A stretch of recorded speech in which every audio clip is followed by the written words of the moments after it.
السلام علیکم ورحمۃ اللہ وبرکاتہ۔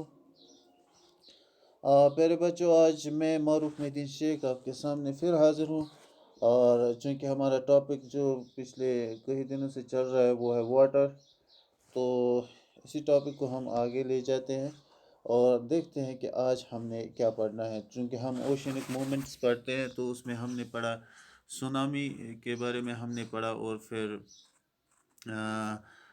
ہم نے کرنٹس ٹائڈس کے بارے میں پڑھا۔ آج ہمیں اوشین کرنٹس کے بارے میں پڑھنا ہے، تو پہلے ہم اس کو پڑھیں گے اور پھر سمجھنے کی کوشش کریں گے، ٹھیک ہے؟ اوشینک کرنٹس، یہ آج ہم نے پڑھنا ہے۔ Fill 3/4 of a bucket with tap water. Heat the water by putting an immersion rod on one side of the bucket.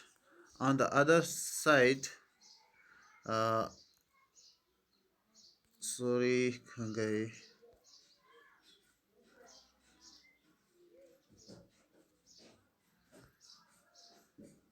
ہاں on the other side, introduce an icy tray just removed from the freezer.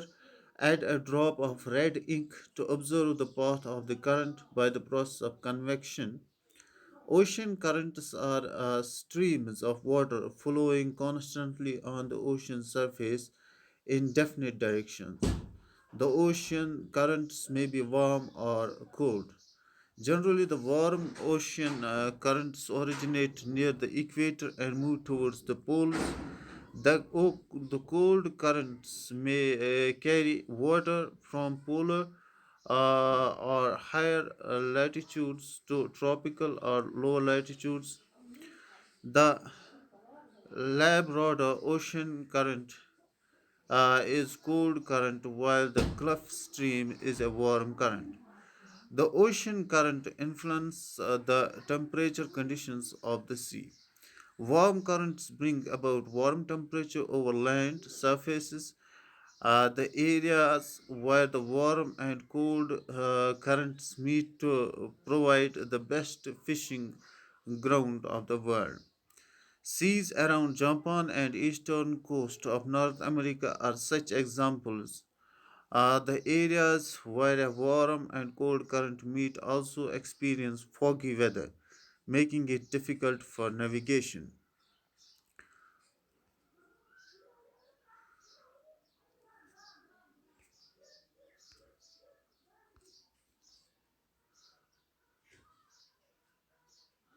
تو اوشنک currents کو سمجھنے کے لیے ہمیں ایک activity کے بارے کرنے کے لیے بتایا جا رہا ہے۔ Full 3/4 of a bucket with tap water, یعنی آپ کو ایک برتن لینا ہے جس میں آپ پانی ڈالو گے، اور 3/4 یعنی 4 حصے اگر باکٹ کے کریں گے تو 3 حصے جو ہے اس کو پانی سے بھرنا ہے۔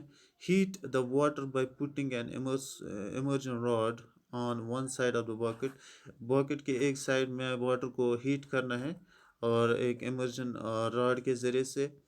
آن the other side introduce an icy tray just removed from the freezer, اور دوسری طرف ہم نے کیا رکھنا ہے؟ آئس یعنی برف کی ایک ٹرے رکھنی ہے جو ابھی ابھی ہم نے فریزر سے نکالی ہو۔ Add a drop of red ink to observe the path of the current by the process of convection، اور اس کے بعد ہم ایک ریڈ ڈراپ انک پانی میں ڈالیں گے جس سے ہمیں پتہ چلے گا کہ پانی کہاں سے کہاں جاتا ہے۔ Ocean currents are streams of water flowing constantly on the ocean surface in definite directions۔ اب اوشن کرنٹس کیا ہے؟ اوشن کرنٹس جو ہے پانی کا بہاؤ ہے جو سمندر میں کانسٹنٹلی لگاتار چلتا جاتا ہے کسی ڈیفینٹ ڈائریکشن میں، اور یہ ڈپینڈ کرتا ہے ٹمپریچر پہ، کبھی کبھی ٹمپریچر پہ بھی ڈپینڈ کرتا ہے، اور اس کی وجہ سے ٹمپریچر چینج بھی آتی ہے۔ تو اوشن کرنٹس میں بھی وارم اور کولڈ، اب یہ اوشن کرنٹس وارم بھی ہو سکتی ہیں، کولڈ بھی ہو سکتی ہے۔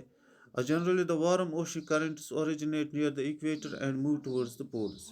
اب آپ اگر سمندر دیکھو گے تو اس میں جو ایکویٹر کے نزدیک جو پانی آتا ہے، اگر ہم وارم اوشن کرنٹس کے بارے میں بات کر رہے ہیں تو ایکویٹر کے نزدیک جو پانی ہوتا ہے تو وہ زیادہ گرم ہوگا ڈیفینیٹلی، تو وہ موو کرتا ہے ٹورڈز پولز. اب اس کو ہم کیا کہتے ہیں؟ اس کو ہم کہتے ہیں وارم اوشن کرنٹس. یعنی اس سے جو گرم پانی ہے وہ جاتا ہے پولز کی طرف، یعنی سرد علاقوں کی طرف. تو the cold currents carrying water, cold currents کیا ہوتا ہے کہ پولر یا ہائر لیٹیٹیوڈس پہ یا ٹراپیکل ہائر لیٹیٹیوڈس پہ جو پانی ہوتا ہے وہ ٹراپیکل یا لوور لیٹیٹیوڈس کی طرف جاتا ہے. تو اس سے کیا ہو جاتا ہے؟ اس سے ٹیمپریچر میں چینج آ جاتی ہے. دا Labrador ocean current is cold current while the Gulf Stream is a warm current. اب یہ دو الگ الگ نیمز رکھے گئے ہیں. لیبراڈور اوشن کرنٹ جس کو ہم کولڈ کرنٹ بھی کہتے ہیں، اور وائل گلف اسٹریم جو ہے اس کو ہم وارم کرنٹ کہتے ہیں. The ocean current influence the temperature conditions of the area. اب اس کی وجہ سے ایریا میں جو ٹیمپریچر ہے اس میں چینج آ جاتی ہے. اگر مطلب وارم کرنٹس جو ہے اس سے ٹیمپریچر بڑھتا ہے، جہاں جس طرف اس کی ڈائریکشن ہوگی لینڈ پہ، وہاں پہ جو ہے اس سے وارم کرنٹ سے ٹیمپریچر انکریز ہو جاتا ہے. تو اگر یہی کرنٹ جو اگر یہ کولڈ کرنٹ ہو اور جس علاقے کی طرف یہ جا رہی ہو، تو وہاں پہ جو ٹیمپریچر ہے وہ کم ہو جاتا ہے. تو اب جہاں پہ وہ ایریا جہاں پہ وارم اور کولڈ کرنٹ جو ہے ایک دوسرے سے مل جاتے ہیں، تو وہاں پہ فشنگ بہت ہی آسان رہتی ہے. اور یہاں پہ سب سے زیادہ جو فشنگ ہوتی ہے اس ایریا میں جہاں پہ یہ کولڈ کرنٹس اور وارم کرنٹس ایک دوسرے سے ملتے ہو. تو seas around Japan and eastern coast of North America اور سچ ایگزامپلز، اور ایسی ایگزامپلز ہیں جو سمندر جاپان اور ایسٹ کوسٹ آف نارتھ امریکہ میں ہیں. تو وہاں پہ یہ جو ایگزامپلز پائی جاتی ہیں، یعنی وہاں پہ جو ہے کولڈ کرنٹس اور وارم کرنٹس ملتے ہیں، اور وہاں پہ بہت زیادہ فشنگ بھی ہوتی ہے. The areas where a warm and cold current meet also experience foggy weather. اب یہاں پہ جب کولڈ کرنٹ اور جو وارم کرنٹ جہاں پہ ملتے ہیں، وہاں پہ ٹیمپریچر، وہاں پہ ویدر میں بھی چینج آتی ہیں، اور وہاں پہ جو ویدر ہوتا ہے وہ فاگی ہوتا ہے، اور وہاں پہ جو ہے نیویگیشن بہت ہی ڈیفیکلٹ رہتی ہے. تو یہاں پہ جو یہ چیپٹر ہے واٹر، یہ ہم کمپلیٹ ہم نے کیا ہے. اور اس میں ہم نے دیکھا کہ کس طرح ہمارے پاس جو اتنا سارا پانی ہے ہمارے پاس دنیا میں، تو ایک بہت ہی بڑا ذخیرہ پانی کا ہے، اور زمین سے کافی زیادہ ہے. لیکن اس سب پانی کو ہم استعمال نہیں کر پاتے ہیں، اور ہم بہت ہی لیس دین 1% جو پانی ہے اس کو ہم استعمال کر سکتے ہیں فار ڈرنکنگ پرپز. سو یہاں پہ ہم نے یہ بھی پڑھا کہ it is very important for us to preserve and protect water resource so that we cannot feel the scarcity of water in the near future, because it is very difficult to live without water and almost impossible. So اس natural resource کو ہمیں بہت ہی اچھے سے استعمال کرنا ہے، اور بالکل بھی ضائع نہیں کرنا ہے، کیونکہ یہ پانی جو ہے ہمارے لیے زندگی ہے. اور ہمیں ہر وقت یہ سوچنا چاہیے کہ جو پانی ہے ہم اس کا خیال رکھیں، کیونکہ اگر ظاہراً لگتا ہے کہ زمین پہ سب سے زیادہ جو پانی ہے، لیکن ساتھ ہی ساتھ میں یہ بھی ہمیں یاد رکھنا ہے کہ یہ پانی جو ہے قابل استعمال ہمارے لیے نہیں ہے ڈرنکنگ کے لیے. تو ہمارے ڈرنکنگ واٹر جو ہے وہ بہت ہی کم ہے، بہت ہی کم ہے. تو اس کو ہم نے بچا کے رکھنا ہے اور ضائع بالکل بھی نہیں کرنا ہے.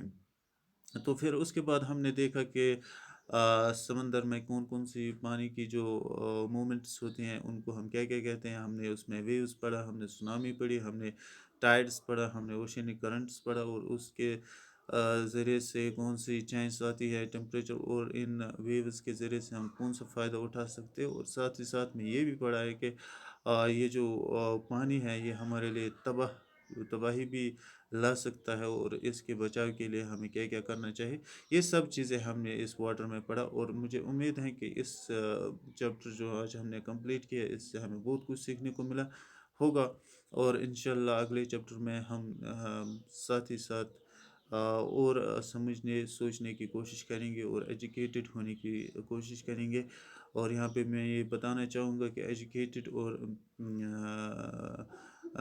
literate or educated, these are the two different words.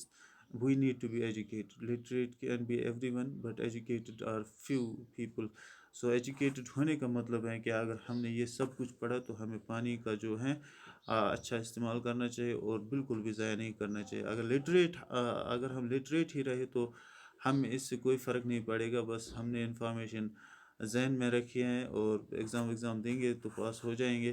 لیکن ایجوکیٹڈ ہونے کا مطلب ہے کہ ہم اس انفارمیشن کو جو اس میں اچھی اچھی چیزیں ہم نے سیکھی ہے تو وہ ہم زندگی میں اپلائی بھی کریں. آج کے لیے بس اتنا ہی. السلام علیکم ورحمۃ اللہ.